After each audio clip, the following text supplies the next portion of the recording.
माँ को भी, प्रधानमंत्री ने किसी की माँ को भी गाली देना बहुत ही बड़ा अपराध मानती हूँ मैं, और उसको कड़ी से कड़ी सजा मिलनी चाहिए। लेकिन मैं पूछना चाहती हूँ प्रधानमंत्री मोदी जी से, मोदी जी ने तो खुद गालियां दी हैं। पहली बात तो सबसे पहले प्रधानमंत्री जी ने जिस दिन ये कह दिया कि मैंने अपनी माँ के गर्भ से जन्म नहीं लिया, तो सबसे बड़ी गाली तो प्रधानमंत्री जी ने अपनी माँ को ही दे दी।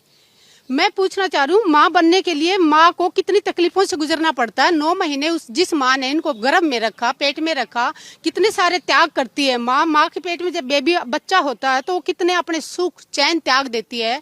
जो चीज बच्चे के लिए सही नहीं वो खाना त्याग देती है, अपने ऐशो आराम त्याग देती है। उसके बाद 1 मिनट लगी प्रधानमंत्री जी को ये कहते हुए कि मैं मेरी माँ के गर्भ से पैदा नहीं हुआ। तो सबसे बड़ी गाली तो माँ को वही होगी जिस माँ ने उनको जन्म दिया, पाला पोसा, उसी माँ को ये अपमान कर रहे हैं। और दूसरा मैं कहना चाहूंगी कि दूसरी पार्टियों की महिलाओं के लिए कभी बोलते हैं कि ये विदेशी अमेरिका वो विदेशी गाय है, कभी बोलते हैं कि कांग्रेस की विधवा है। क्या वो औरत किसी की माँ नहीं थी?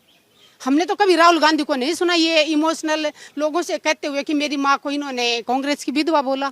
कभी बोलते हैं 50 लाख की गर्लफ्रेंड है, तो तब वो किसी की माँ नहीं होती। और दूसरी बात, ये सिर्फ बिहार की महिलाओं की बात कैसे आ गई? प्रधानमंत्री जी से पूछना चाह रही हूँ, अगर मणिपुर के अंदर बेटियों को निवस्त्र करके नंगा घुमाया गया था, उस टाइम पूरे देश की बेटियों का अपमान नहीं हुआ था?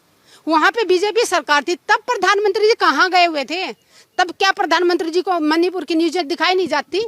तो इन्हीं के इनके चाहे प्रवक्ता की बात कर लें आप, टीवी पे आके दूसरे प्रवक्ताओं को, दूसरी पार्टी के विपक्ष से प्रवक्ताओं को इतनी गंदी गालियां देते हैं उनकी माँ को, तब कोई नहीं बोलता, ये लोग चुप होते हैं। लेकिन गाली